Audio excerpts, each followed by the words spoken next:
It's a crossover edition of the Locked On Bucs and Locked On Cowboys podcast. I am your host, Marcus Mosher. It is James Yarko from Locked On Bucs. James, let's talk about the Bucs first. What did they need to do on Sunday night to get a victory? I would say, the keys in this one, keep running the football, bring the pressure like you did against Justin Herbert, and don't let the moment get too big. So let's start with running the football. Dallas allows 4.8 yards per carry this season, 4.5 yards per carry over the last 3 games. But at home, they're allowing over 5 yards per carry. The Buccaneers Is that bad? Yeah, a little bit. It's not good. We'll say that. But the Bucs are second in the NFL at 5.2 yards per carry on the season, 5.9 in the last 3 games. And they've been better at running the ball on the road, averaging 5.7 a carry compared to 4.6 at home. So the key to all of this is give the ball to Bucky Irving and Rachaad White. That's what you need to do. And we've seen Baker make some mistakes. We've seen him throw some bad interceptions by making some bad decisions. We've seen him throw some interceptions that were just great defensive plays. You tip your cap, you keep it moving. But the Bucs tend to get a little heavier into the run game in the second half. They need to start heavier in the run game and immediately take the pressure off of Baker.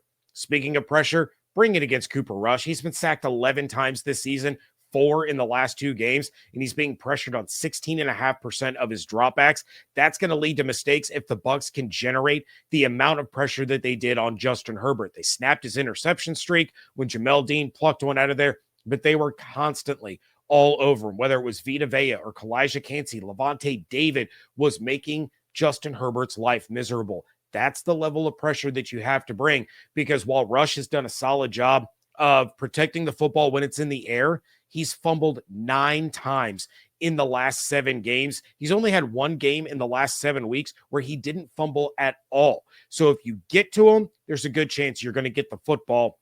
And then finally, not letting the moment get too big.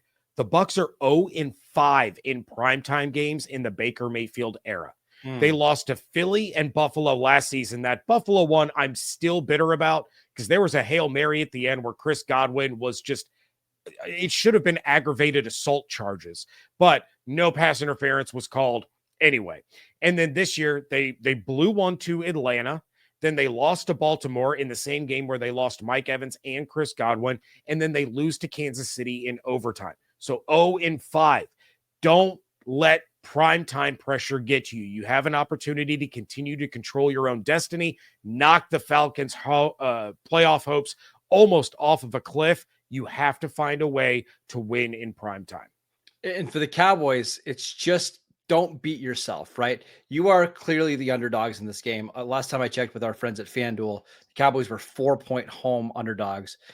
You just don't have that talented of a roster compared to what the Bucs have right now. It happens. Like, injuries happen across the NFL.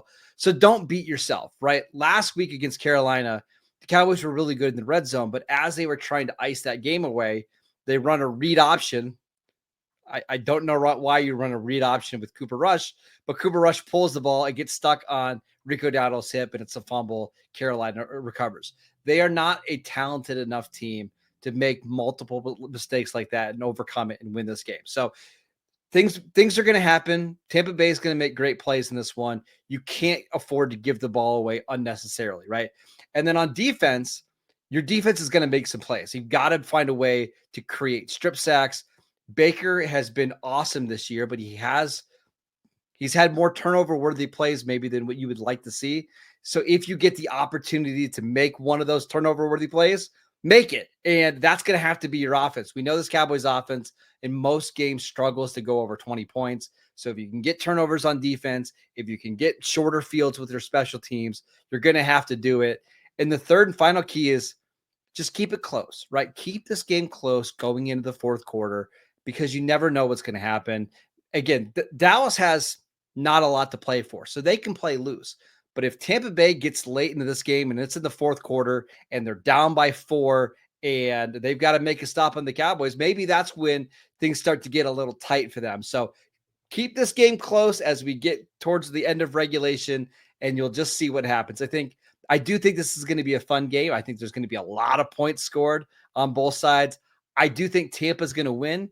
But again, it's a Sunday night football game in Dallas. You never know, James. Never know.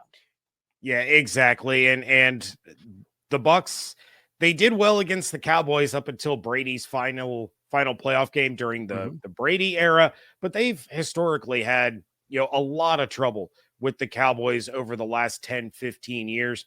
Of course, different teams, it shakes out different ways. I remember when they flexed the Bucs and Cowboys into Sunday night football a few years back because the game had playoff implications for both. That was the birth of the Ezekiel Elliott into the Salvation Army bucket happen. But that was, a really good game. So it could be an instant classic that no one's really expecting because these two teams always tend to play each other really, really tough under the spotlight. If you're a Bucs fan, you're just hoping that this primetime streak finally comes to an end because it seems like all the worst things that could possibly happen to the Buccaneers happen when it's prime time. And I think Baker Mayfield has only played Dallas once in his career.